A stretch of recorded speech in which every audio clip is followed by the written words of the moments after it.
What up? What it is? What's poppin'? It's the neighborhood nice guy K Dot, and welcome to yet another episode of Keep It in 9450, code name WBB.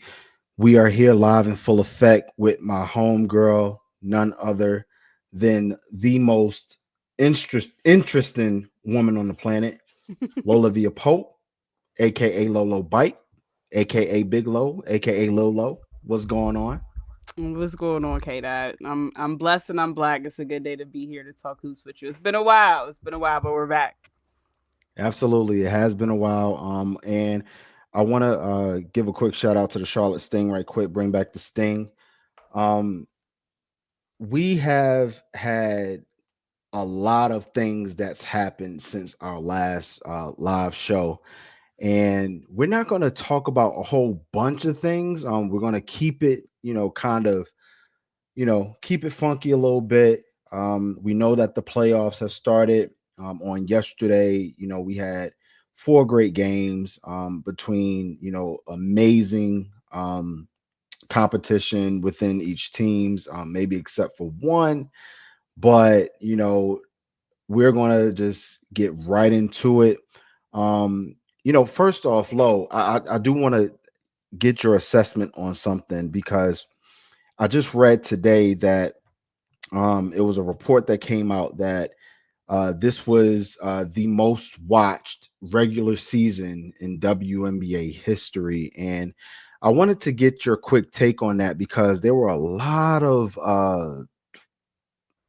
what is your take on that report coming out? And how do you feel as an OG fan first, and then how do you feel as a now media member, and how the growth of the WNBA continues to ascend? It's bittersweet, right? I love that the viewership numbers are up. I love the interest in watching the WNBA and the people that want to learn more about it and the people that are gravitating towards the different players and their different personalities. So that's the sweet part of it.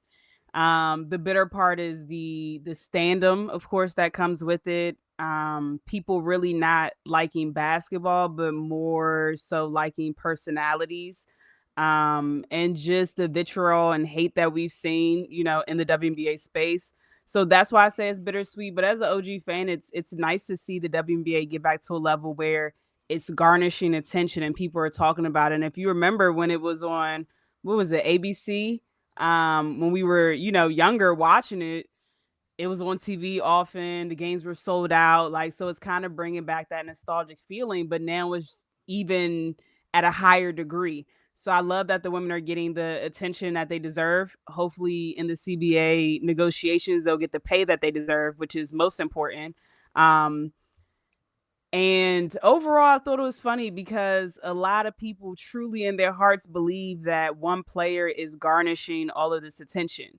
And that said, one player sat out majority of the season. So for the WNBA to still get this type of viewership and it being at a historic level, I mean, it just shows you that the league is not just about one player. The league is about a lot of talented women that bring something different to the table. I mean, no matter what background you come from, no matter, what you identify with, you can find yourself in some of these ladies that's out there on the floor. So I love it. And my prayer is that it just continues to grow in a positive manner for the players, because they deserve to be treated like professional athletes. Yeah, I 1,000% agree with you. And that was such a great monologue because I wanted to give you the opportunity to, of course, give your assessment on the report that came out. And I know that for me, as well, an OG fan, it's such a great thing to see again the ascension of what this league has as we grew up has become. And I know that we have this culture now where everything has been literally amplified from a social media standpoint.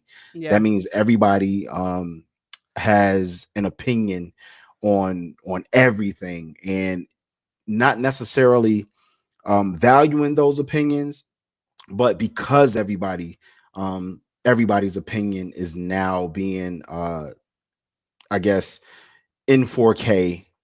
It feels like everybody just has something to say about it, and I think that the growth of the game has been very very well for the sport, especially for us hoop heads, for sure. And I think from a media standpoint, I think the thing that I'm most proud of is not only for us as independent media, but I will also give some recognition to that national media stage. No matter how we feel about certain things that goes within that national media, they're Yeah. finally the powers that be are finally listening.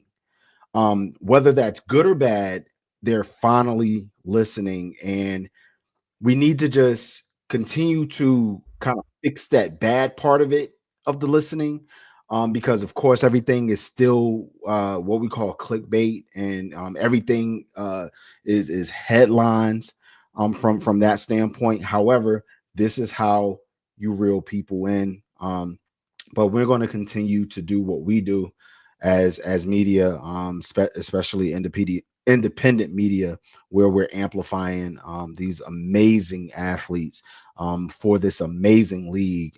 But I just wanted to get your thoughts on that just briefly. But you know we're not going to be here for a long time, but we're here to have a good time. And let's get right into this playoffs, and what we saw on yesterday. So, of course, the playoffs started, and there were four game ones that occurred.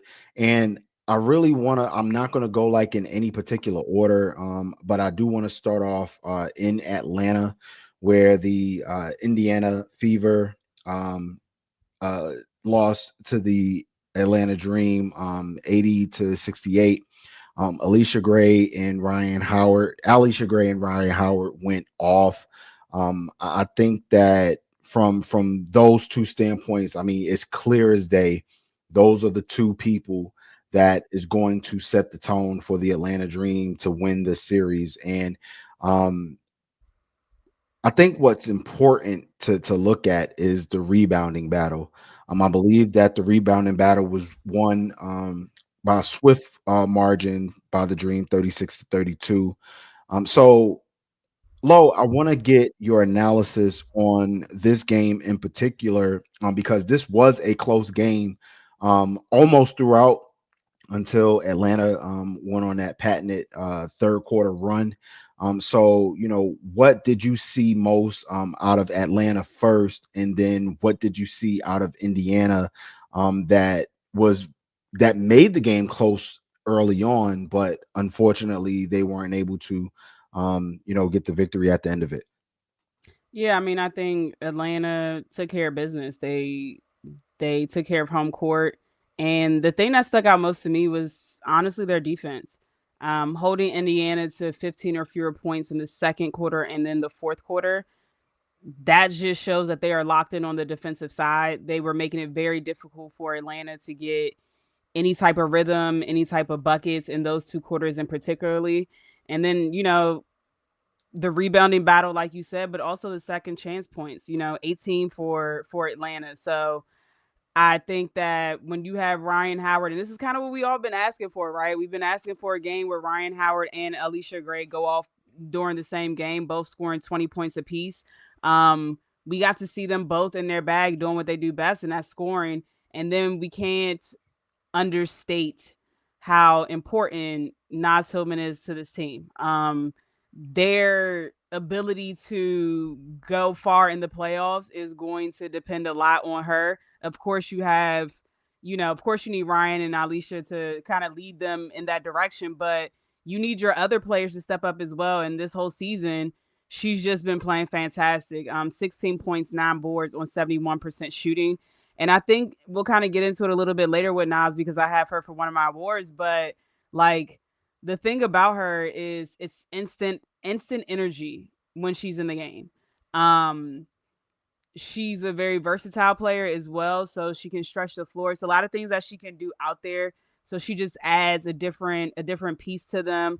Um, I liked everything that they were doing, to be honest, yesterday. It was a very good game for all of them. On the Indiana side, you just saw a lot of stagnant offense, and I get it. When you have that many injuries and your star point guard is out, no disrespect to Odyssey Sims, but she's not Caitlin Clark. Like, she's not her abilities in regards to seeing the floor and getting people where they need to be and stuff like that is just not at the elite level as Caitlin Clark. And this is no disrespect to Odyssey because I love her game. I think she belongs in the league. I hate that it has to be hardship contracts in order for her to get a freaking chance on a roster. Like, it pisses me off because she is a WNBA player. But the things that make the Indiana Fever special are decreased a little bit when Caitlin Clark is not there. I mean, you can look at Aaliyah Boston's number. She had 8 points yesterday. That's not enough. She shot the ball 9 times in a playoff game. That is inexcusable. And yes, I know she was in foul trouble. I don't give a shit. She should be shooting the ball more than 9 times. And you can see that her numbers significantly decrease when Caitlin is not in there. She needs a specific type of guard that's going to get her the ball. They also don't run as many sets for her when Caitlin's not in there. So that's the main thing that they need to focus on. Yes, it's great. Kelsey Mitchell went off for 27. Great. She can't win the series by herself. And they are in major trouble if they do not get AB involved. Like, she is the best back to the basket center in the league. I don't understand how she's not getting more touches.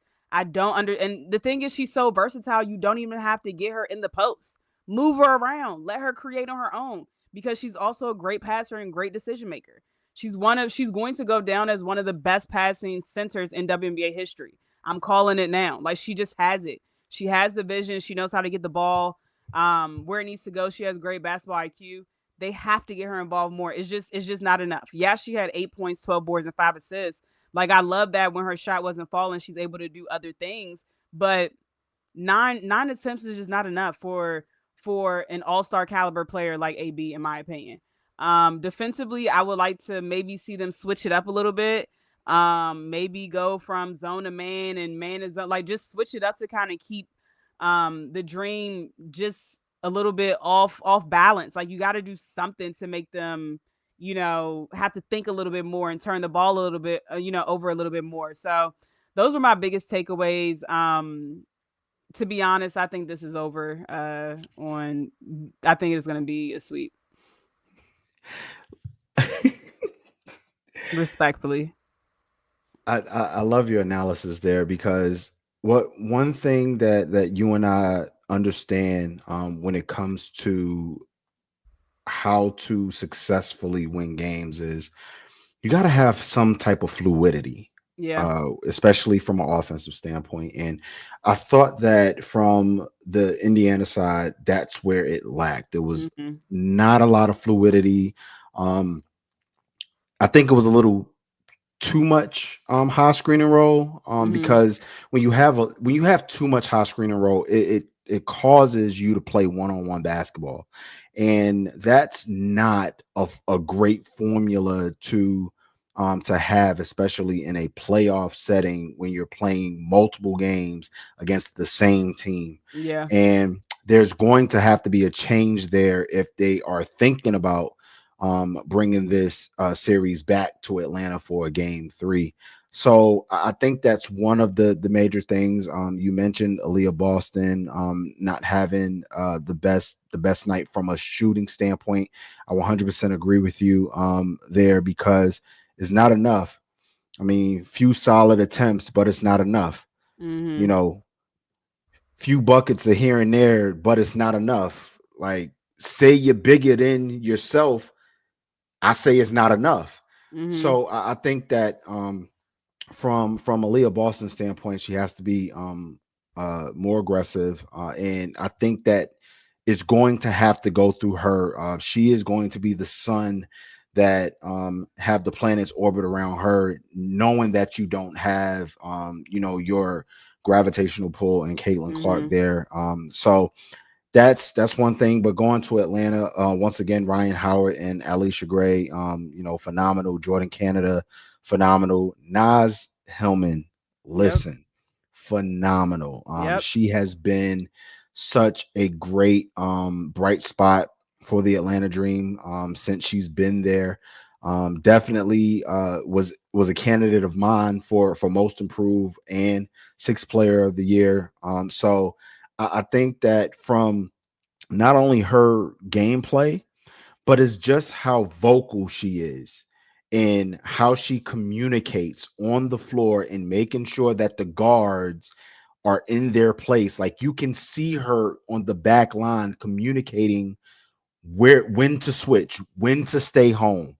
And it's very, very good to have a forward with that type of communication skills on the back line that helps defensively. And in the fourth quarter, it showed for sure. So I think that, from an overall standpoint, Atlanta did figure it out, and they were able to shut it down defensively. What a great year for Atlanta. Shout out to Carl Schmesko coming in 30 wins. And his very first, playoff game, being able to get the dub there, and they go to Indiana, so we'll see, what happens there, and if they continue this upward trajectory of positive ball playing. I agree with you. I don't think Indiana has enough to take this back to Atlanta, but And I do want to move say before we move on really quickly, I do want to say I do take my hat off to Indiana just simply for sure. for dealing with so much adversity throughout the season and still being able to get a playoff spot. Like that means something to me because they could have literally just pouted when everyone went down and just was like, up Cancun, let's pack it up until next year. But they still are competing. Like, you know how many roster changes and adaptations they had to make. So I do respect them for even being able to get this far. Yeah, I again, I agree with you there because again, well, let's talk about it just right quick because I think that a lot of people don't understand how it works from a playoff standpoint, especially in the professional leagues. Like in the professional leagues, when you make the playoffs, like it's always a good thing. The reason why it's always a good thing is because as a franchise, you make extra money or you're able to generate or get more revenue, because you have an opportunity to sell more tickets, sell more merchandise, and all of that good stuff. And not only that, the players they get their their little playoff bonus. I mean, it's in everyone's contract. It's in the current CBA. So I know in the finals though, in the oh finals yeah, they don't get, which is nah, crazy. yeah. In the That's finals they don't, but that that's a hopefully that's included in CBA. the CBA Yeah, because that's that's a ridiculous. CBA part two. Or are we on part three now when it comes Right. to the CBA? So that that's another conversation for another day. But that's very important. And like you said, Lo, they could have easily just said, "All right, Cancun on three, we're gonna just hang it up. Everybody injured. Yep. We're just gonna hang it up." But they didn't. And I have to give credit to the organization and the coaching staff for continuing to be resilient there. So we'll see what happens in the next game. I'm with you. I don't know if they have the sustainability to win it. I, we'll see what happens. But I wanted to move forward with the Minnesota Lynx and Golden State Valkyries game because I think that game was pretty important because in the first quarter that game was very, very competitive. Mhm. Um, I mean, extremely competitive, and I don't want to go into the other part of the game, just from a foul standpoint. But it's something that stuck out to me because Coach Natalie Nakase, a Coach of the Year candidate, in her own right, she just mentioned in a few of her remarks in her post game where she was saying, this is a great game. Let's not, in all other words, let's not put it, in the hands of of the stripes, right? And talking about the inconsistency of aggressiveness and how you want to be aggressive. Do you not want Yeah. to do you not want to be aggressive? Do you want to be aggressive? And things of that nature. So I think that's important because we know the identity of the Golden State Yeah. Valkyries. The Golden State Valkyries, they want to pressure the ball a lot, and they are very good at it. Um, whether it's in the half court in, Timmy Benlay is high hedging, in recovering, whether it's Veronica Burton playing 94 feet. It's very, very important for the Golden State Valkyries to have that ball pressure, so that ultimately, they could generate turnovers and run the floor. But in this game, the Minnesota Lynx were victorious, 101 to 72. It was a huge second and third quarter. They outscored the Golden State Valkyries by 14 in the second quarter, and then Hmm. came out in the third quarter and outscored them um, by 14. So, what is your assessment on this game? And Nafisa Collier, led with 20 points.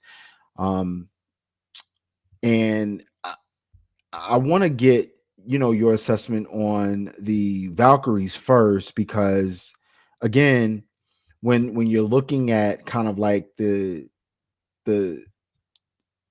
disparity, if you will, 16 turnovers to Minnesota's 11. They only shot Hmm. 34% from the field, only shot 29% from three. Yeah. Um, so what do you make of that? Because I did see, and shout out to the fans as well, because you guys are so engaged. Someone said, you live by the three, you die by the three. Yeah. And that's essentially what happened in that scenario. 44 points in the paint for Minnesota versus 18. What do you think about that? I mean, yeah, that's the main thing that I highlighted. Like the WNBA, the landscape of the WNBA is essentially changing, and it's kind of matching the NBA and college men's basketball with chucking a lot of threes. I absolutely hate it, but I'm old school, so I get that the game has evolved ever since Steph Curry became a big thing, right? And so we see it a lot now. We see it with Atlanta, they check a lot of threes. We see with the Valkyries, they check a lot of threes. Like we see with Phoenix, they check a lot of threes. And we'll get to Phoenix later, but like you said, the teams that get up a lot of threes, like when they're falling, oh, you look like the best team in the world. Absolutely. Everything is humming. Your defense moves a little bit better. People are fixated and focused on the actual game plan because it feels good. We're knocking down shots, but when you're shooting 29% from long distance, it's hard to win games like that, especially against a very talented Minnesota Lynx team. Because this team is so talented on both ends of the floor, during the regular season, they were ranked first in defensive rating and also first in offensive rating. So when a team is so locked in and so talented like the Minnesota Lynx, it's a very small margin of error that you have. And so when you're shooting 29% from long distance, it doesn't give you much wiggle room to really compete. Like, yes, the first quarter was great, but they were able to be a little bit more aggressive. They were knocking down threes in the first quarter. And then after that, it just didn't go well for them in regards to shooting. A lot of again, just more stagnant, not really getting easy looks. And some of that is attributed to the defense of Minnesota, but also I would like to see them get into more half court sets where it's not just settling for threes, especially when they're not falling. Um, it's a already an accomplishment that they made it this far. I know we're not giving out, participation trophies, but especially with Tiffany Hayes being out, especially with KT being out all year, the injuries that they've had to deal with. It's still a very young team as well, and you're going up against a veteran team that essentially is bringing their entire team back last year that competed in the finals. So tough road ahead for the Valkyries. Um, you know, outside of the first quarter, the Valkyries didn't score more than 20 points in the last 3 quarters. I mean, that's good defense by the Minnesota Lynx, but also poor offensive execution from the Valkyries. And then just being completely outscored in the paint, 44 to 18 points in the paint, favoring Minnesota. And also just the contributions that Minnesota was able to get off the bench with Natisa Heidemann, who's been playing out of her mind, absolutely out of her mind the last half of the season. 18 points off the bench, and then you had Jessica Shepard who came in and scored 12 points off the bench. So um, Minnesota is they're getting into finals formation, putting up over 100 points on their heads. So um, again, I think this might be over next game as well. I think the Valkyries will have a better showing. Right. Um, I don't know if they'll get 30 pieced again, but it's a tough task. It's a very tall task. Yeah, and we also have to be aware that they will not be playing their home game in Mm-hmm. Valhalla.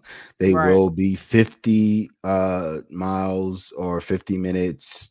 I'm not sure which way is up, but they'll be in San Jose at the Which is a SAP. disadvantage for them. Yeah, it to me is definitely a disadvantage from that standpoint because Valhalla has been rocking Yeah. all season, and oh my goodness, just a great quick shout out to the Golden State Valkyries for Yeah. doing what they did this And what, season. selling out like 17,000? It holds like Yeah, 17, 18,000, something like that. it's that's wild, right? Like that's wild to me. Like you can't get it any better than that, to be honest with you. So I do want to shout them out for sure, because the Golden State Valkyries definitely did what a lot of people didn't think that they will be able to do this Absolutely. year. So, you gotta give them a shout out Yeah, for I was gonna say, sure. on top of just like them being a expansion team, on top of them being an expansion team and making the playoffs, like even with KT going down and them still able to make the playoffs, like both of those things are difficult feats, and they were able to do it. So, they're building great culture there. They have a great coach. They have fans that truly support them. So I think the future is bright for the Valkyries. Yeah, absolutely, absolutely. Now, this is funny because I don't know like what do we have to say about this game. This game was, I'll just say, BTA. Basically. I mean, what more can you say about what happened in this game? The Las Vegas Aces came in, took care of business versus the Seattle Storm in a 102-77 victory. Um, Asia Wilson, Yeah. of course, leading the way with 29 points, 8 rebounds, um, 2 blocks. Listen, one thing that sticks out to me about this Las Vegas Aces team is, when the Aces are clicking, it's incredibly difficult to stop them. Yeah. Yeah. And it goes to show the importance of what continuity looks like. When you have veterans like Asia Wilson, Chelsea Gray, Jackie Young, even the veterans off the bench, like Akia Stokes, right? Now that Kirsten Bell has gotten a couple seasons under her belt, I mean, we've seen the maturity that has brought about what Kirsten Bell has been able to bring for this team. They are indeed uh, just, I mean, they're just clicking right now. 17 Yeah. straight wins. That includes going running the table after that loss to the Minnesota Lynx by 53 way back when. And again, when you have this type of continuity going, The starter scored 68 points. The bench scored 34. I mean, that's incredible, right? Mind you, Becky didn't even want to play the bench last year, and they scored 34 Exactly. points in a game. And that's very, very, very important for a rebounding battle that was only won by the Las Vegas Aces by 5. Um, that's that's a lot to think about. Right. But what's more important is their trust in each other on the defensive end and what they were able to do when they packed the paint and trusted each other on switches, drop coverage, and basic pick and roll defense. I thought that was very, very important. I talked about Dominique Malunga. We all did, especially in the beginning of the season and when she Yeah. finally started clicking. And I want to say the Las Vegas Aces was one of those teams early in the Mm-hmm. season when she finally started clicking and allowing the game to come to her, where she just had a field day. That wasn't the case last night. Playoffs is a different beast, Yeah. different atmosphere, just different. And you saw it with the dominance in the paint, from the Las Vegas Aces. So, Lo, I want to ask you, why do you think the Aces have first off, why do you think they turned the table the way that they did? That's the first question. And to follow up with that, how are they doing it? I think the biggest difference, in my opinion, is their defense. Their defense is just improved. They're trusting each other more, like you said. They're communicating more. In the beginning of the season, they were overhelping a lot because they were out of position. They weren't talking as much, and so the first thing I noticed in the first quarter was just how active they were. They were getting their hands on a lot of the balls, like they were in the passing lanes. They were forcing turnovers and scoring easily on the other end. Like, it was beautiful. It's been beautiful basketball to watch. And this is a team that was pissing everyone off. Even if you weren't even an Aces fan in the beginning of the season, you're like, what the hell are they doing? Like, this is just bad basketball. And now when you watch them, yesterday they shot 50% from the field and almost 50% from long distance, 48% from deep. So when you're clicking on all cylinders defensively, it creates a lot of easier opportunities for you offensively. You can get out and transition a little bit more. People are feeling better when you're generating steals and getting easy buckets on the other end. And so to me, I think the biggest turnaround for them really was playing better defense. And I think that we have to, yes, Asia has been magnificent. Best player in the world, top 5 all time already. Top 5 all time. And she's not 5. You know what I'm saying? Like, she's Absolutely. not, I'm just going to be 100 with y'all. Like, she's not 5. Anyway, so we can go on and on about everything Asia does for this team and the impact that she has on this team, but we have to talk about Nalissa Smith. Even when Nalissa Smith is not scoring the basketball, her activity on the defensive end, deflecting the ball, getting rebounds, her ability to guard the 5 position so Asia does not have to take that beating down there. You know, she's been instrumental to what they've been able to do. She's bought in, they trust her. Um, and just her scoring ability. I think yesterday she had 11 and 9 boards. Um, some people might look at it and say 11 points, that's not that much, but the center before her was getting 0. She was averaging 0 points. And it's not shade, but when you're able to get 11 points in activity, she almost had a double double, 11 and 9.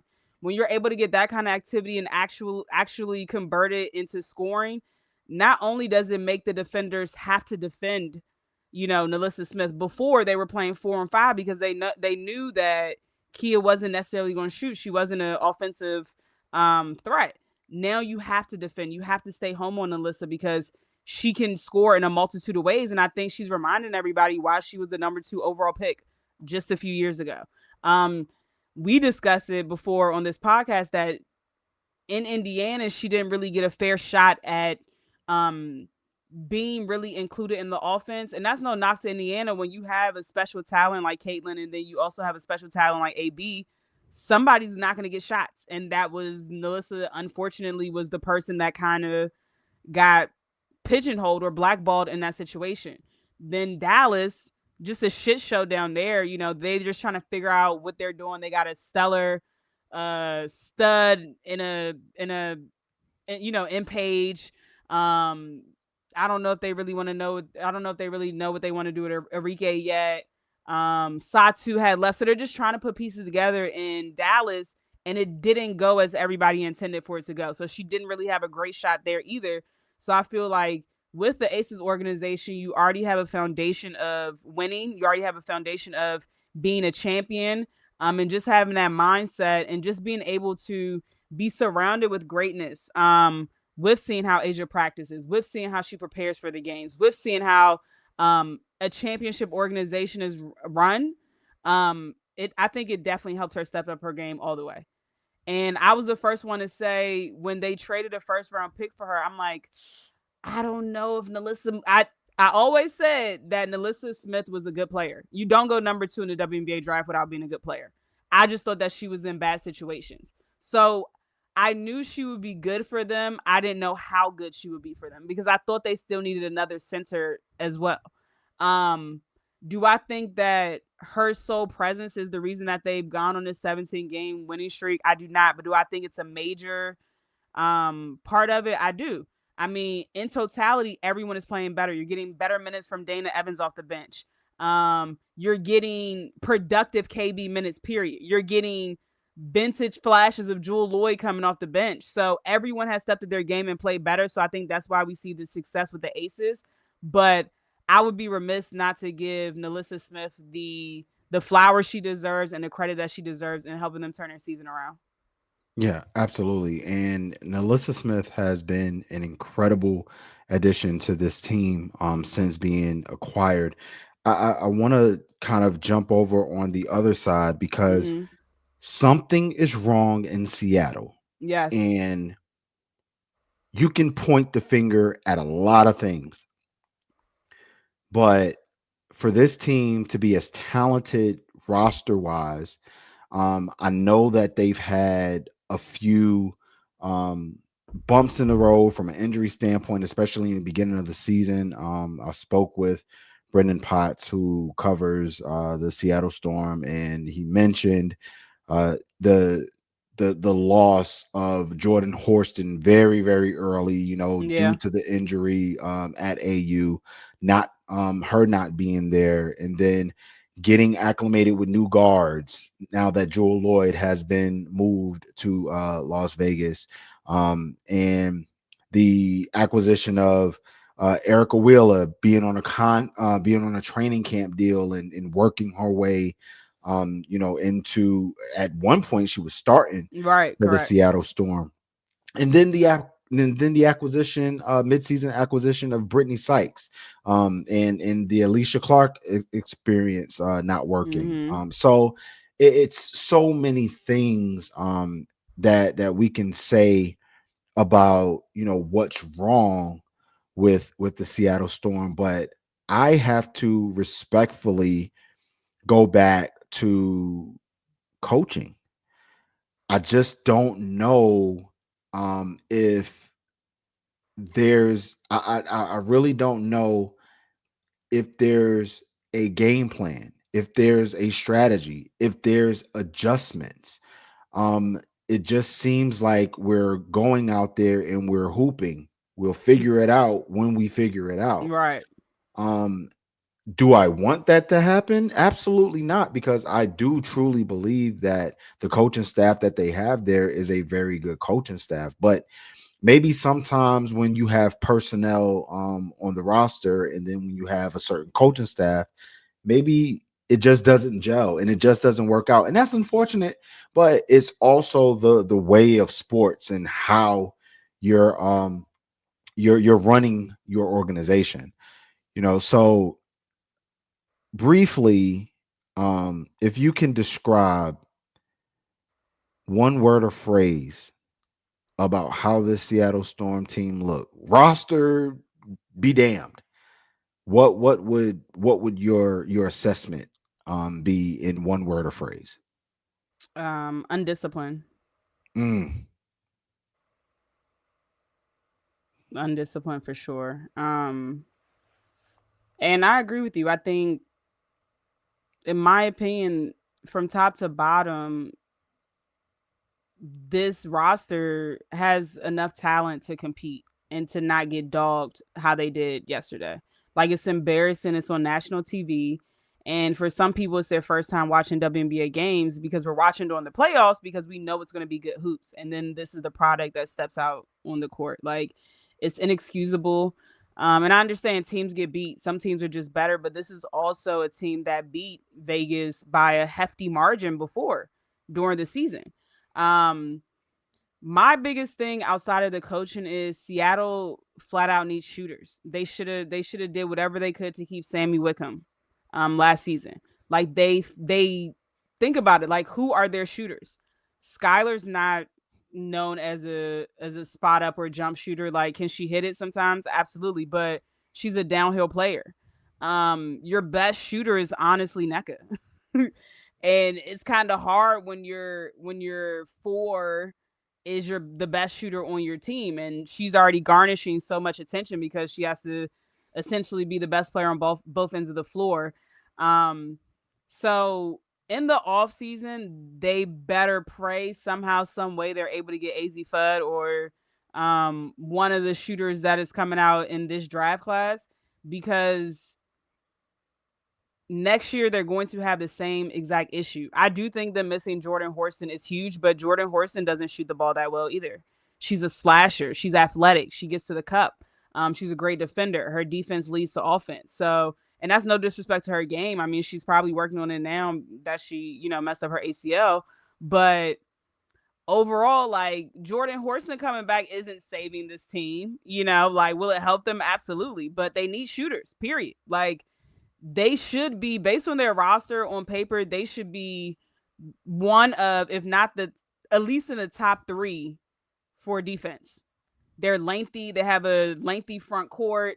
They have feisty defenders with Skylar and Slim now. Like, I just don't get it. Gabby's long and athletic. Like, they have players. Skylar was playing at an all-star level before all-star break. I don't know what happened when she came back after. I don't know if she's dealing with an injury that they just haven't disclosed. I don't know if it's I don't know what exactly is happening, but she's been not great for them. I think I have noticed that they're taking the ball out of her hands a little bit less. So when you take the ball out of her hand a little bit less, that makes her, you know, less efficient and less effective. That's her bread and butter. She's a traditional point guard. You know what I'm saying? That can score, but she's a traditional point guard. Um, I mean, outside of NECA, that's the only bright spot, to be honest. Slim was playing like an all-star before she got injured in DC. She has underperformed since she's been in Seattle. I don't understand how you go from a team with a first-year coach and you're playing at an all-star level, and then you come to Seattle with a veteran team with veteran coaches on the sideline and you play worse. Something is going on over there. And I can't quite put my finger on it. So the only thing that I can say is very undisciplined, from the front office to the coaching staff to the players. yeah, I mean, when you don't score, you play 16 minutes, of course, due to foul trouble, and you don't score. And Brittany Sykes, and I love Slim, and she has been such a great bright spot, Yeah. and very deserving of an all-star nod this year. But that's it's not going to cut it, right? When you have a Ezzy Megbagor who plays 21 minutes and only gives you 2 points, and I know she's not known for her scoring, but her, extra 8, 9, 10 points on offensive rebounds or just regular rim running, that's I have a important. quick And question. yeah, How long are we going to let Ezzy get away with not being able to score the basketball? I don't know. I don't know how long because again, she's one of those situations like Adamo came into the league, extremely young, and it's getting to a point where every year you think there's going to be some type of ascension from an offensive standpoint. We know how great she is defensively. We Absolutely. know how great she can be on the glass, but you expect, a little bit more offensive production from Ezzy, and sometimes we just don't get that. And the word or phrase that comes back to me is just inconsistency. Yep. I think that from this team standpoint, you're the highest of highs when you're playing great, but I mean the lowest of Yes. lows when you're not. Yeah. And it's like embarrassing.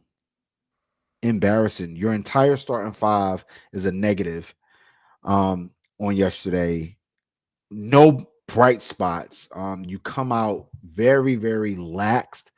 You end up, losing this game, in a very bad way. It's not a good look.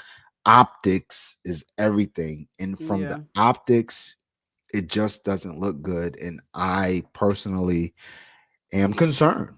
Yeah. I um just want to throw this out there really quickly too. Like I know a lot of people were making fun of Dominique Malonga getting her, shot swatted by Asia, but this is the experience that she needs. yeah. Like this on court in game playoff experiences, this is what she needs, and people can laugh, but guess what? She still had a double double. She had 12 and 11, 12 12 and points, 11, yeah, 11 boards. Like in her so, first playoff game at in her 19. first playoff game with her back against the wall, guarding the best player in the world, and still did more than a lot of people in the starting five.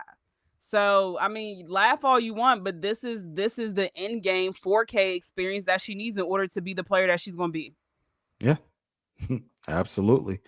And before we segue, I just want to again give credit to the Las Vegas Aces. Shout out to Cheyenne Parker Tyus, putting Absolutely. in work 2 months after giving birth. Congratulations once again. Yes.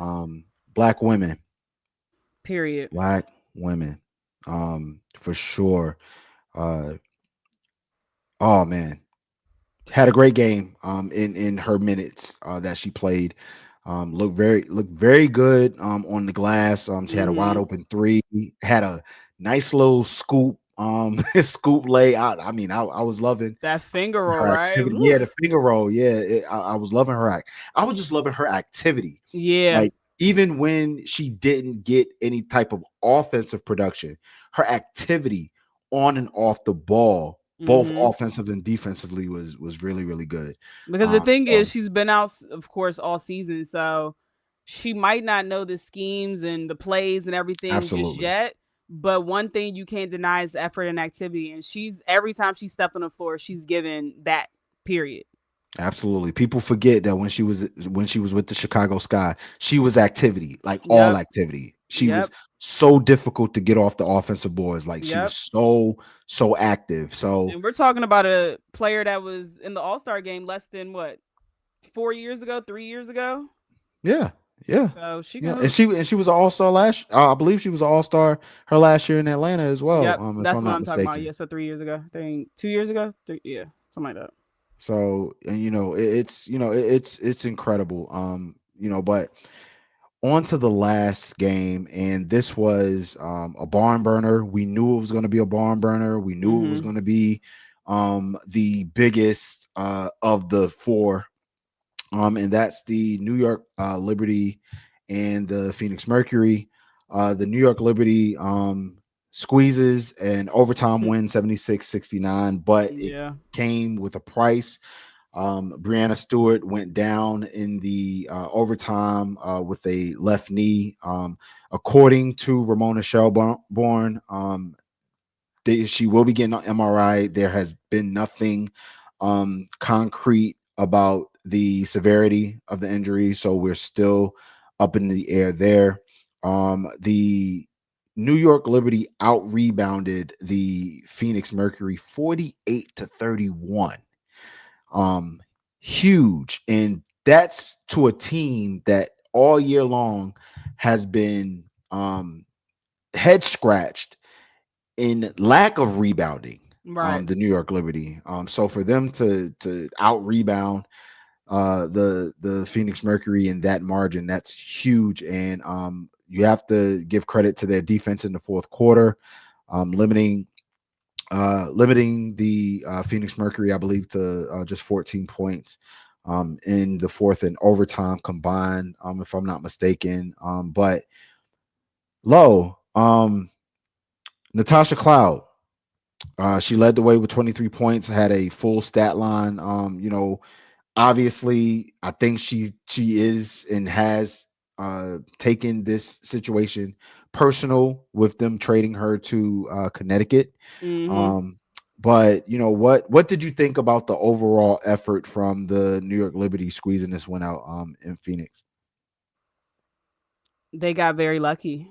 I would just keep it a buck. Like, Phoenix should be Yeah. kicking themselves in the ass. Like they really Yes. should. I mean, when you go back and truly look at the numbers, Phoenix led in fast break points 20-11. Phoenix led in bench scoring 21-2.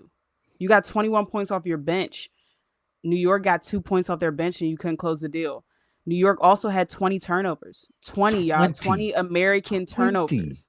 And you 20. and you still lost the game. And it kind of goes back to what we said about living and dying by the three, right? It's hard to win games when you're shooting 23% from long distance. Absolutely. Especially when that's your bread and butter. Like they are told to get up a lot of threes. And so um huge win for New York. Huge win for them because it's no way they should have won that game last night. I'm gonna just be honest. Like it's literally no way that they should have won. Um, Phoenix didn't play good overall, like collectively. They didn't play great. Satu 2 for 17 from the field, 1 for 10 from long distance. So you shot 11% from the field and 10% from deep. Like It that missed just 11 can't straight happen. shots at one point. Right. It literally can't happen. Like, and I get it. Sometimes a shot isn't falling. Stop chucking threes and take it to the hole. Like get the foul called and go to the cup, go to the free throw line, see if you go in, Satu. Like it's frustrating because she's a better basketball player than she's been playing. Like the basketball IQ is lacking. She's taking ill-advised shots, and I get it. Shooters shoot. I really do understand it, but the shot selection was not great. Like it was literally pissing me off. It almost pissed me off as much as JJ hanging out around the 3 point line. Like between those two things, like they really wanted me to just go into a frenzy. I don't know. But um if I'm Phoenix, like I'm honestly demoralized. I mean, you still got another game, but that game was right in their grasp. You should be heading back to New York with, you know what I'm saying? Like you should be Up going one. right. Up You should be one. going Yeah. there up one. Like, and I really think this was their opportunity. I don't know. I mean, I know Satu will play better. I know Kyle will play better, and even AT because they kind of held her, to I think like 14 points, something like that. Um, but the offense is so stagnant when they're not knocking down threes. It just looked bad. Like AT couldn't really get into that rhythm that she has where she's directing and telling everybody where to go because they simply weren't knocking down shots. But I say all that to say I don't want to count them out because although they have not come out with what's going on with Stewie, it did not look good. It just didn't. Based on her reaction and her crying, and it didn't seem like it was like I'm hurting type of cry. It seemed like something is going on with this knee. I might be out for an extended period of time type of cry. Kind of similar to when Tyrese Halliburton tore his Achilles and he was on the ground pounding it because he knew in that moment that it was done. So prayerfully not because basketball, especially playoff basketball, is always better when Stewie's playing. Um, but if she's unable to go, it's another opportunity for Phoenix to try because Stewie was imperative for them. We don't know Absolutely. if we're going to get 23 points again from Natasha Cloud, but I do know one person that needs to step the hell up, and that's JJ. 7 points is not enough. 12 boards is cool. I love that you're on the board. I love that you're on the glass. 7 points on 7 shots is just, it's simply not enough when you're 6'6" and the Nate Tibbetts doesn't even play Kalani Brown, the big body that they do have over there. So it should be free reigns for JJ down there. So I'm not really sure. This is a tale's oldest time, as they say in Beauty and the Beast. Like, we've been talking about this ad nauseum for years in regards to JJ inserting herself. When she has a double double, they're like 35-0. Get in the paint, do your work, and rebound the ball like you've been doing. So a lot of my prediction for the next game kind of rides on whether or not Stewie's able to go. Yeah. You know what? I'm gonna get in my coaching bag right quick, and I'm a little pissed off because my thing is when you have forwards and bigs as big as John Quell Jones, Yeah. like stop bringing the goddamn ball down, keep the ball up, and lay the fucking ball up. Like put the ball in the fucking basket. Like stop being soft. That's all I have to say about that situation because what gets me upset is when you have the ball on the low block and you can easily turn your shoulder to lay the ball up with your left hand and you're sick and trying to fade away with a right-handed shot. Like, stop doing that. Please. And we've been talking about this for the last 6 or 7 years. Yep. Like, do you not understand that you are 6'6"? You can do an easy left hook, easy right hook. Like, go back to the fundamentals. Yes. We know you can shoot the three. We know you can fade away. But when you got the clear advantage when somebody is 5'10" on you, stop bringing the goddamn ball down. You're too damn long for that shit. Yeah. Like, stop it. Like, and we shouldn't even have to real. get to this level, but it's like we have talked about this for years. Literally years. Years. We had a song. Literally years. We had a song. We had a song. That is basic big man basketball. Absolutely. You easily get 10 points just doing that alone. They have to foul you. Go through the contact. Clear as day. It's simple. Tell me how I know this. I've coached bigs before. Tell me how I know this. I've coached college bigs before. Tell me how I know this. I've coached college bigs that are from the Caribbean. You guys are all the same. And that's no disrespect. But respectfully, you gotta stop doing that. Up. JJ, they got K-Dub riled up. You got to stop doing that. And there were a couple times where Kennedy Burke had the ball and she kept putting the ball down. And I'm like, oh my God, Kennedy, just go up. Just go up with it. Stop pounding the ball on the floor. You're pounding the ball on the floor. You're allowing the defense to recover. Mm-hmm. Yep. Keep the ball up. They teach you that in elementary school as a big. Don't bring the ball down. It's that simple. Make the referees call those fouls. They're not going to call the foul if you're going to bring the ball down. Yep. They're just not going to do it. It's playoff basketball. They're not going to do it. So please, it's that simple. It truly is that simple. Y'all can't say it ain't easy. You can't say that. Especially when you have the clear advantage. Like, it's not like she's going up against Brittany Griner or, you know what I'm saying? Like, right. Natasha Mack is what, 6'3", maybe 6'3" in a couple quarters. Like, come on. You got a whole 2.5, 3 feet over. Easily. And guys, that's just me as a coach. This is me talking as a coach and as a player development personnel. Like, I've seen it. And yes, I can get a little bit passionate about that because that truly pisses me off. Like, it really does. Like, if I can do it at the height that I am, and I'm not 6 feet, if I can do it, I'm pretty sure Everybody else can do it. Yeah, yeah, you're gonna get hacked. Play through the contact. Play through it. Stop being soft. Play through the contact. Yes, you're 6'6". So what? Play through the contact. This is what they teach you. But congratulations anyway to the New York Liberty, because that was a That huge was a huge win. one. That was a huge win. It So was they gonna go get a back little to Brooklyn. shaky. It was gonna get a little Yeah, shaky going back to New York. But I said it. I'll say it again. Honestly, this first round matchup, New York has the toughest task. Like this is yeah, the hardest matchup in the first round, in my opinion. yeah. So congratulations to them for sure.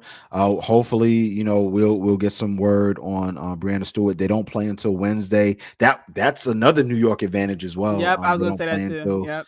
till Wednesday. So getting back to Brooklyn is definitely very very important. But we'll end the playoff talk here, and I want to just go through our awards. It was reported on today that Veronica Burton has won the Kia WNBA Most Improved Player award. She was just simply amazing. And what are your thoughts on her winning that award? And if you had someone other than Veronica Burton winning that award? No, I mean I thought it was pretty cut and dry. I thought I was actually kind of shocked that Azrae Stevens didn't get more votes. I think she only got like 2 votes.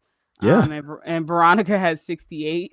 So it was like pretty clear cut yeah, it was pretty for clear cut. Yeah, right for the voters. But I love it. I think she went, I don't have the numbers in front of me, but if I remember correctly, she went from averaging 3 points last year to 11 points this year. She increased in literally its career highs, but she increased in every statistical category.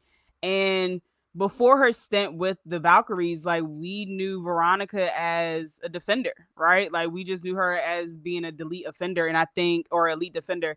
And I think this year you can tell that she has really worked on her game. She went from being cut last year now to being a starter this year and being the most improved. And I think that it's a testament to just her hard work and her putting, time into her game. But more importantly, like she's becoming an elite two-way player in this league. And I think I'm excited to see her continued growth.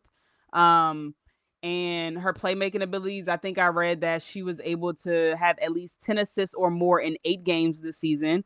yep, She scored double figure or double digits. I'm sorry, she had 5 double doubles this season, and she scored over 20 points at least 6 times this season. Like hooping, hooping. for sure. When you look at the numbers, even when you look on from the eye test and on paper, she deserves the award in my opinion. Period. Yeah, yeah, I definitely agree, and that was our choice.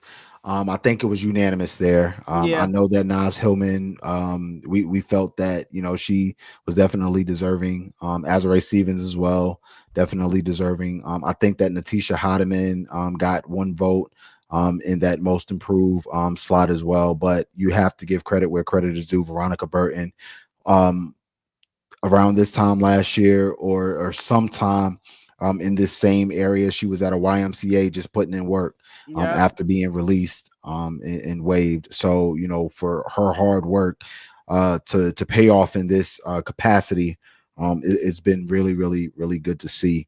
So I want to kind of jump to the sixth player of the year. And by the way, they have announced that all of these awards will be announced in a schedule that they have. Yeah. So in the order that it will go in, I'm not going to go into the specific orders, but talk about sixth player of the year, because to me, um, you have a couple, and one player to me just sticks out, and that's Nas Hillman of the Atlanta Dream. I think that for me, that's my sixth player of the year this year. I know that there's other candidates, like a Natisha Heidemann, Mm-hmm. as well. But Nas Hillman, I said that, and I think we both agreed that if she didn't get most improved, she was for sure going to get sixth player of the year. So who did you have for sixth player? I agree. Nas Tillman, I don't think I can say enough about just her having a career year essentially in Carl Schmesko's system. She's improved in every statistical category, averaging 8.6 boards and 2 assists, shooting 32% from deep and 46% from the field. Like I said, aside from the numbers, you can just feel her energy as soon as she gets into the game. She's getting them offensive rebounds and leading to second chance opportunities. She's an underrated rebounder in general. She creates versatility because she can step back and shoot the three at a consistent rate now. So I think she just does so much for them. At her size, being able to stretch the floor and be able to defend multiple positions. To me, it was a no brainer. I think the second place to me was Natisha Heidemann. Um, but I picked Nas a little bit ahead of her because Nas has consistently played well all season. It has been a spark from them off the bench. Not saying Natisha hasn't played well, but I didn't really start noticing her impact until after the All Star break. You know what I'm Right. saying? And I want to say the last 7 games for sure, she's really been hooping because I think in like 4 of those 7 games, she scored more than 20 points off the bench. Yep. So she's been great. But I think because of Nas Hillman, the in the total when you're looking at the totality of the season, I think that from game one, she's just been on her shit for sure. Absolutely. And moving into from sixth player of the year, I want to get come off of the floor and go to the sideline, coach of the year, because I don't know if we'll have the same coach of the year, but we're Mm-hmm. on kind of like the same page. I've been back and forth with this Yeah. because to me, there's been three that come to mind. Of course, the first one is to me Carl Schmesko of the Yeah. Atlanta Dream. An amazing season. The first 31, if I'm not mistaken, 31 season um in the franchise. Like it's been a while. It's been a long time. Um and Natalie Nakase, obviously leading them of a very first year expansion franchise to the Mm-hmm. playoffs, a franchise in league high for first year team, 23 wins. Like that's amazing. And then of course you have Cheryl Reeves. Obviously, I mean, with the win total this year, leading the Minnesota Lynx, with Nafisa Collier being out 25% of the games and going above 500, and continuing to win without her, who is also an MVP candidate. You can't go wrong. But I think it was very, very tough for me for this pick, Mm-hmm. but I'm going back to my original pick prior Mm-hmm. to the run that the Golden State Valkyries went on, and Mm-hmm. I have to give it to Carl Schmesko. I just have to. When you have a roster in the Atlanta Dream, and for that roster not to fulfill what they've supposed to be the past 2 3 years, with the acquisition of an Alicia Gray that came in, with the draft pick of Ryan Howard, with the pick of a Nas Hillman and things of that nature, and bringing in personnel and talent around these young stars and not doing what they were anticipated to do prior to this year, you have to tilt your hat off to Carl Schmesko. I mean, Yeah. got them to a to a top four finish. Alicia Gray, MVP candidate. Even with Ryan Howard, Jordan Canada being out for a period of time, kept them in the top four within the standings. So it has been such an amazing year for the Atlanta Dream, and I think Carl Schmesko is a pretty good reason why they are as successful as they are. What do you think? Absolutely. Up until I would say 85% of the season, I had him as coach of the year. I would even say 90 to be honest. Like he's done a hell of a job with that Atlanta team. The fact that he came in and unlocked a lot for so many people. He unlocked Nas Hillman shooting threes consistently. He unlocked Alicia Gray playing at all star, all WNBA team level, having career highs this year, especially to start out the season. Like he's unlocked a lot of different things and a lot of different players. So as a first year coach, for them to finish in third place and had a real chance at finishing in second place. Ryan Howard was out for a little bit of time. Jordan Canada in and out of the lineup. Brittany Griner was also hurt. So dealing with injuries and still able to get them to be on one accord. I mean, he's just showing you why he had a winning record at Florida Gulf Coast. He's a great coach. So I have no arguments with that pick. In fact, it was my pick for a majority of the season. But once the Valkyries made the playoffs, and not just the eighth seed, it's not like they just snuck in there. They snagged a 6 seed spot. Um, Once they made the playoffs, that was kind of it for me because if we're keeping it a bean, no one outside of Natalie and the front office ever expected them to make the playoffs. Ever. Absolutely. Um, Absolutely. and I think that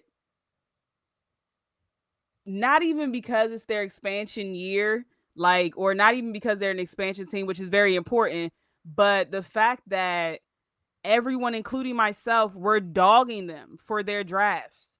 We're dogging them for the players that they got from the expansion draft. We're dogging them on just like not really knowing. Before this year, I didn't know a lot of the players that were on that team that are on that team currently.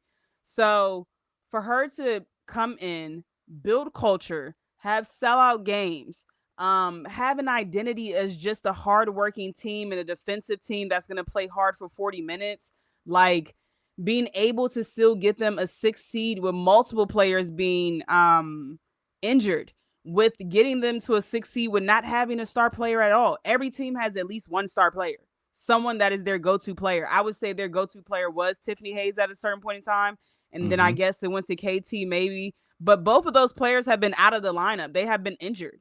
So for her to still be able to, bring in names like Caitlin Chen, and then Bree Hall even got a crack at it. Like so many different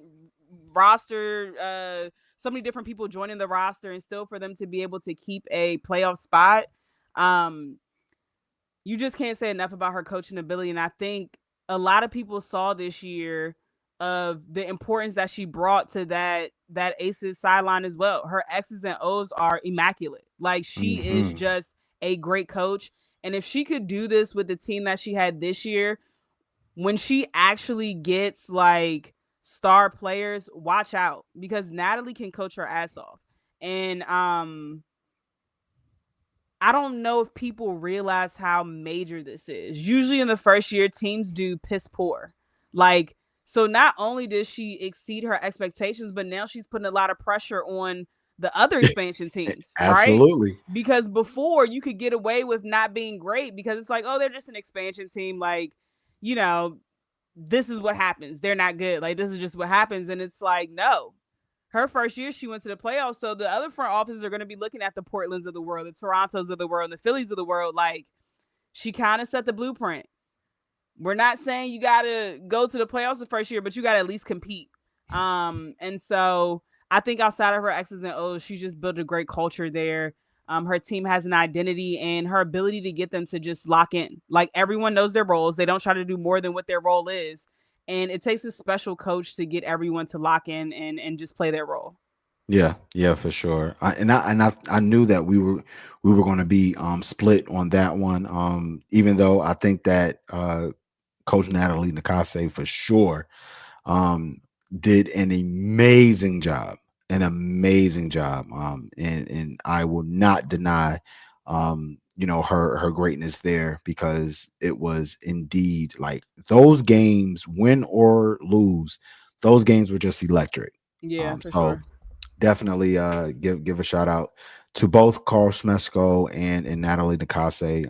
I'm rooting for both of you, no matter who wins, no matter who Right. wins. Yeah. Um, but I want to shift over to Defensive Player of the Year because this has been a conversation from my standpoint for a while now. And I trust a lot of my eyes, and I also trust the outside of analytics, if you will, And I want to give credit to Nikias Duncan because he brings a lot of context within this category as well. Mm-hmm. I believe a couple months ago, and I even tweeted it last month, that Alana Smith should be considered, a defensive player of the year candidate, even with Nafisa Collier on her team. Mm-hmm. But ultimately, I know this is going to be, one of those things where it's like, really, but I can't deny Asia Wilson and her impact to defense when it comes to the Las Vegas Aces. She ended the season with an astounding defensive statistical impact number of 100. And what is defensive statistical impact, you ask? Well, it's a culmination of a few things. It's the amount of stocks that you can generate over the ratio of how many fouls that you commit. And she was an astounding 4-2 ratio, the best out of any other candidate, which would be an Atlanta Smith, which would be a Nafisa Collier, which will be a Natasha Mack, which will probably be an Alyssa Thomas. And mind you, Alyssa Thomas, she finished the year with a defensive statistical impact of a 78, the lowest of the potential candidates in that defensive player of the year candidacy. But when it comes to the efficiency and the defensive rating, Asia just stood out to me.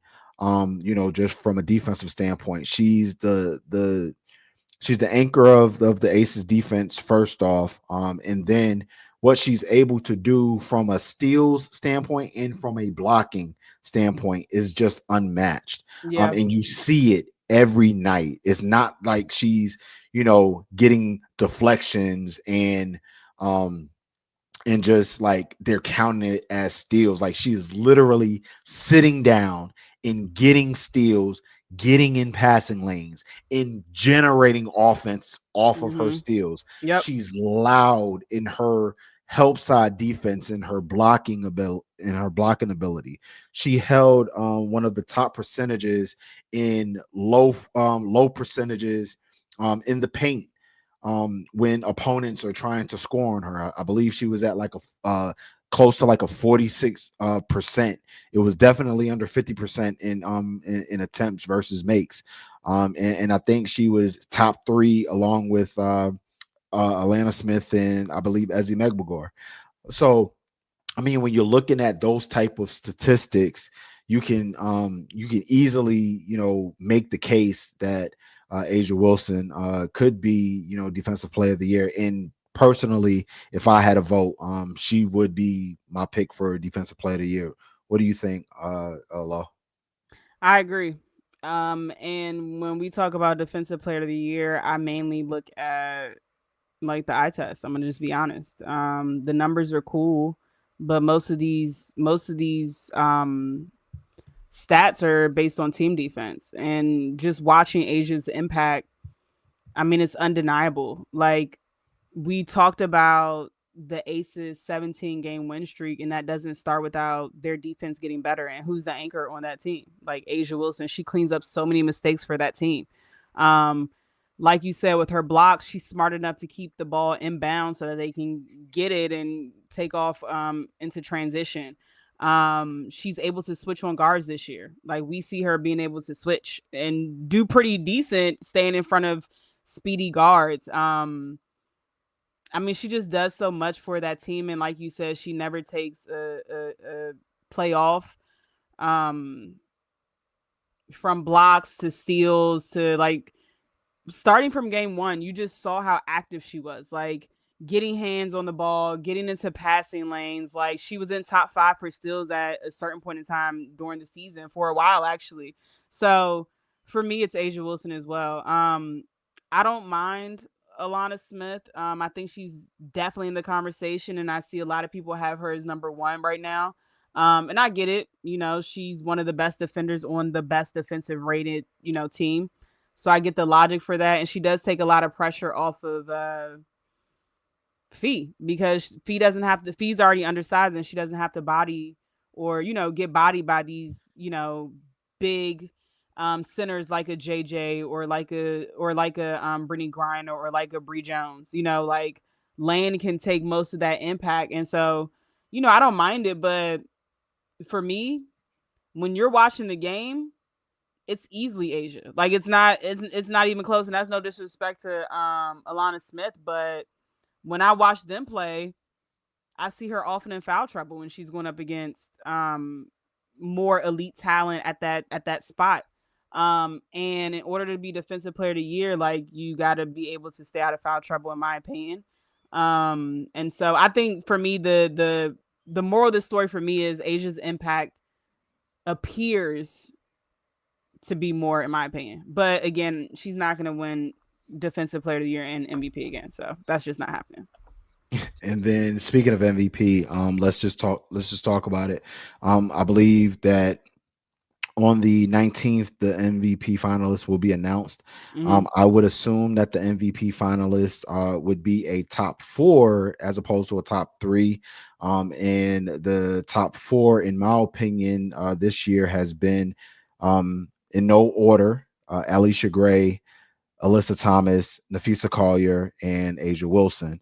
Yeah. Now, when it comes to MVP, I think that in the first part of the season, you couldn't deny what Nafisa Collier was doing and was how impactful she was, for her team. Yeah. When you look at Alyssa Thomas and her historical season for the Phoenix Mercury, incredible in triple doubles, and being a culture shifter for Phoenix. Nobody had Phoenix in the top four this year. Nope.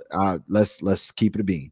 No one had Phoenix in the top four this year, and they finished top four. And part of that is mainly because of Alyssa Thomas. So culture, impact with numbers definitely gives her a nod. And then Alicia Gray, such an incredible year in leading that Atlanta Dream squad to a top three finish in her scoring, in her defensive abilities, and her growth as a playmaker as well. And then of course you had Asia Wilson, who was to me probably the most consistent. Maybe the wins didn't replicate her Yeah. consistency in the beginning. And everybody know that this is a team sport, but going 16 straight.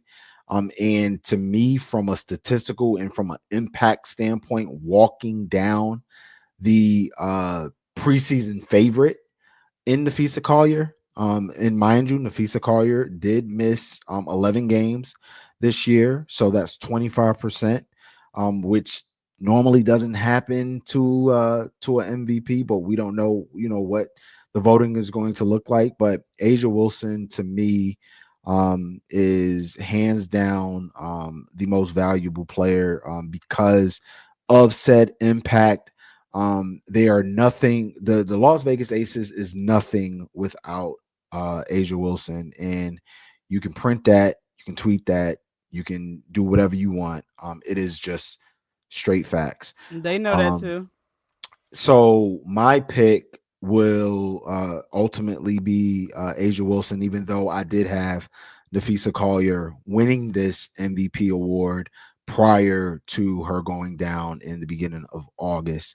And it's just you can't deny Asia's ability just to be the most impactful player on her team, and she finishes the season in a top two.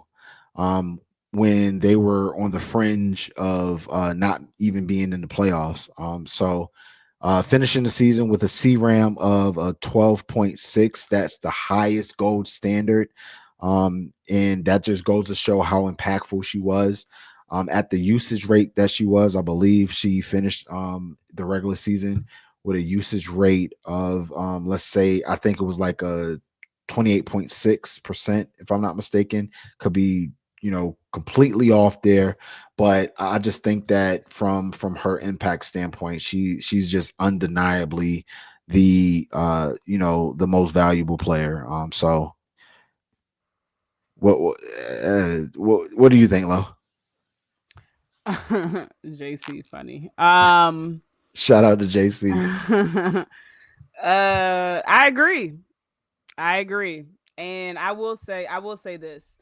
I had all three MVP at some point in time this season. Like I could Yeah, justify all three of them being MVP. Like in the beginning of the season, I think Fee was, the best player in the league. She was playing as the best player in the league. Her team was rolling. And then towards like the middle ish part of the season, I had AT because it was triple doubles back to back to back. And it's just like, I think that the triple doubles have been overlooked because people are starting to get used to her doing it. But anyone who played organized sports, specifically organized basketball, knows how difficult it is to get a triple double. Um, and like you said, K Dot, this is a team that a lot of people didn't have, in the top four, and they spent a decent amount of time in the top four. Um, so I was definitely advocating for AT because, like Asia, AT's impact is largely felt more so than Fee, in my opinion. When I say that, AT is the engine that makes Phoenix go. Like she does everything for them. And you take AT off of that team and they're not a playoff team in my opinion. Right? You take Asia off of that Aces team and they're not a playoff team in my opinion either. I think that they might can squeeze into the eighth spot, but that's a big might because she does so much for that team. Like she just does so much for that team. And so to me, that's what it comes down to for MVP. Like I've never been a fan of the best player on the best team because if that's the case in 2023, that should have been Asia's trophy. hands down. Asia should be getting her fifth WNBA MVP, which is honestly crazy. Like let's just put a pin there for a second. If we're going by how most people say the best player on the best team, 2023, it should have been Asia. And if she is to get the one this year, that would have been 5 in 8 years. Yeah, Nuts. that's wild.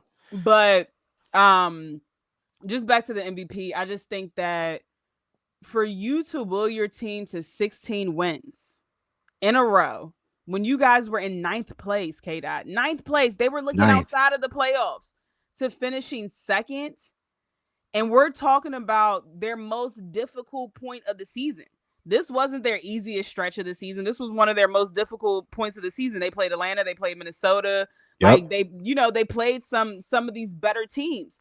So for them to go on this kind of run is historic. It's incredible. And it just shows you what kind of player Asia Wilson is and the impact. That's the point. That is what an MVP is. What impact does this player have on the team? And I'm not faulting Fee because she's on a good team, but we She have to be elevates. Yeah, she elevates them. right. Right. So Yeah.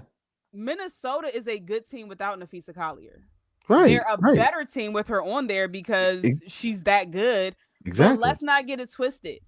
They are a good team whether she's playing or whether she's not playing. Just because Cheryl Reeve and that front office have cultivated and built a good system and a good team there. They're a well coached, well talented team, and they have the perfect pieces because they were built in that manner.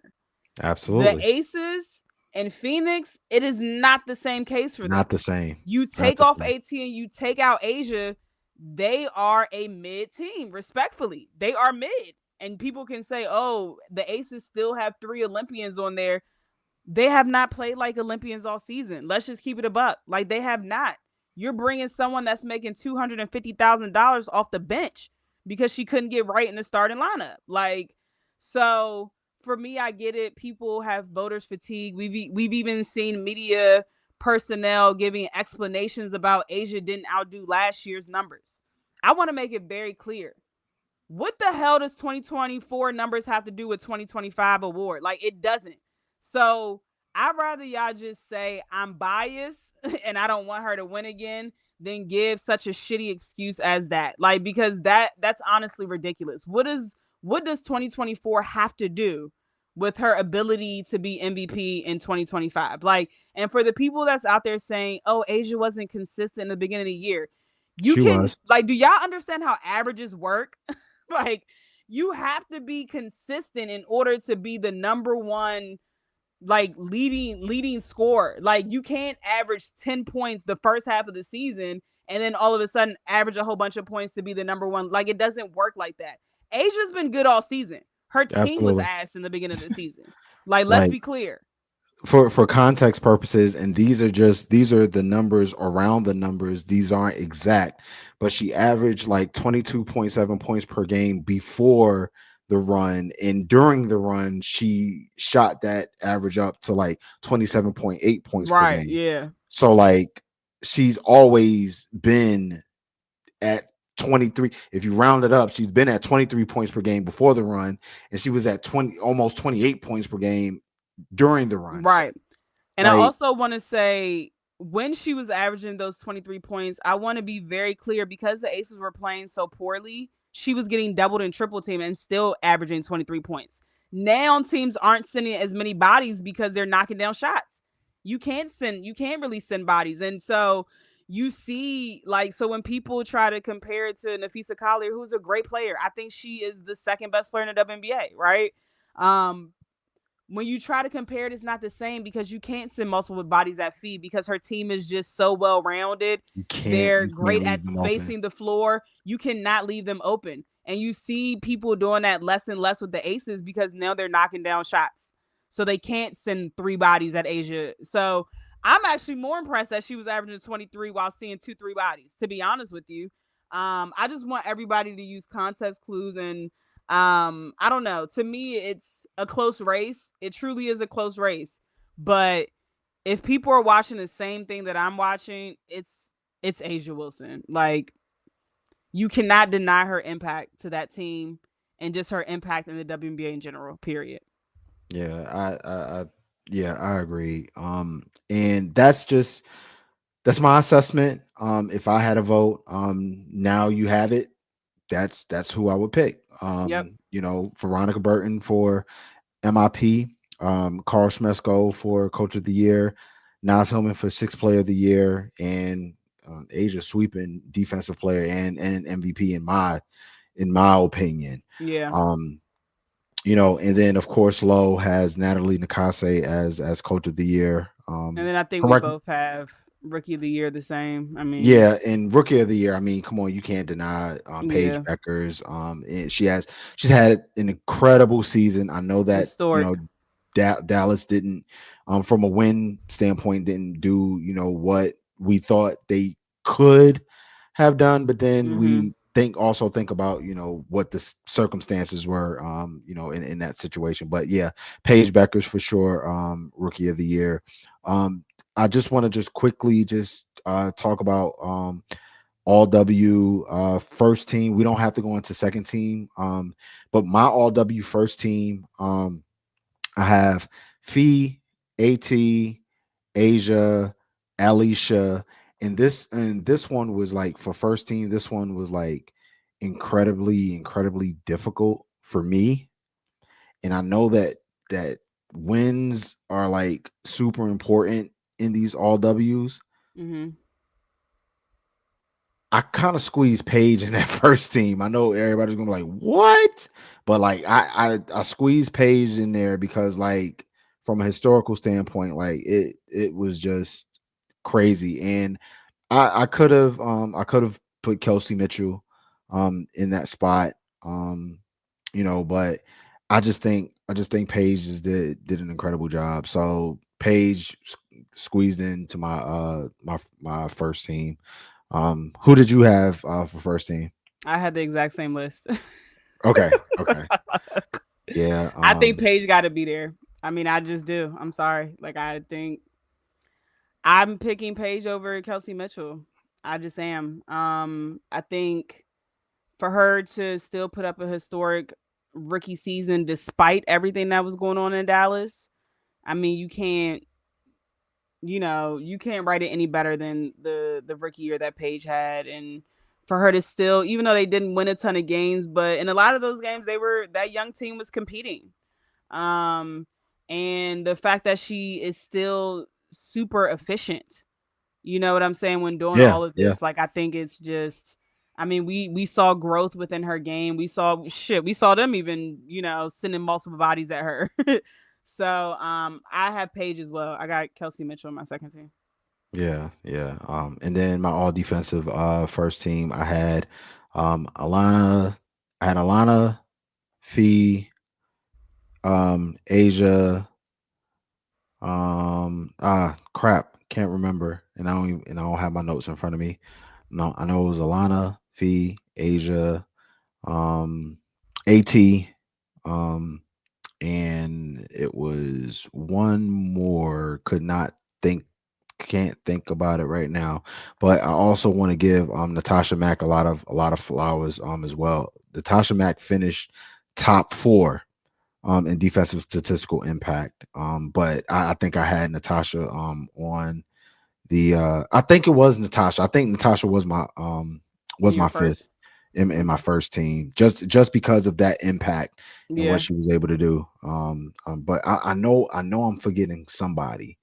But I'm gonna just squeeze Mac in there just because she finished top four in defensive statistical impact. So Yeah, that was mine. I had Asia, Fee, Land, Gabby, and AT. Oh, no, no, no. Skip. That was it. It was Gabby. So take Mac out. It was Gabby. I am Okay, so yeah. sorry, Gabby. It was Gabby. Yeah. Because Gabby finished top in steals, and she was my depoy candidate for a little bit until that Yeah, me too. inconsistency started. Yeah. But I know it's been a while, and we got everything off tonight, and I am glad that we did. But it has been a very, very fun conversation, Low. I want to give a shout out, to the team. Shout out to DA, shout out to Britton Tay, JC, the unofficial. He's Right. always been a part of what we got going on. Shout out to Aya, and shout out to the group. Shout out to Felicia. Blessings to you, my sister. You know we love you. I see Nate in the chat. Shout out to Wally. Listen, Wally, you're never gonna get this hat. Mhm. I'm sorry. I like this was 2 years ago, 3 years ago. They're they're not even making anymore, bro. And I know that sucks because I couldn't get that original New York Liberty joint. So Yeah. I'm hurt. But I was able to get the Charlotte Sting one. So we really, really appreciate you guys. As always, make sure you follow the 9450 on Twitter and YouTube, at the 9450 underscore on Instagram and TikTok. Um every time we come on, we have great engagement, we have great analysis. And I go on record on saying, like, we are the most subjective, unbiased show that you could ever listen and watch. So I feel like we deserve a lot more than what we're getting. From a regional, local, even a national standpoint. I mean, come holla at us. We're businessmen and businesswomen as well. Trust me, we've gotten some green lights. We just haven't gotten the other green light. Right. So trust me on that. So we appreciate, everyone who was a fan of ours. And Lo, what you got before we head out? Nothing much, y'all. Just stay safe. The world is a crazy place out there. Just get in touch with your community. If you don't know God, get to know Him. It's wild out there, but it's always good to come on here and talk hoops with you. One of my favorite basketball minds for sure.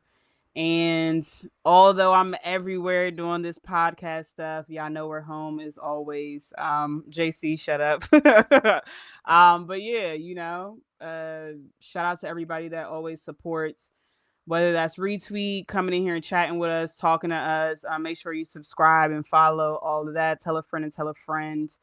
And yeah, we're gonna be back next week. Absolutely. Yo, shout out to the best W out there, for sure. That's, those are the homies over there, Jay, Nick, Wally, we got y'all all the time. But this has been Keeping It 9450, codename WBB. I am your host, Kevin K. Lewis, and that is my co-host over there, Lo. And for now, love is love. Peace. They love it. You know what? I ain't dealing with it.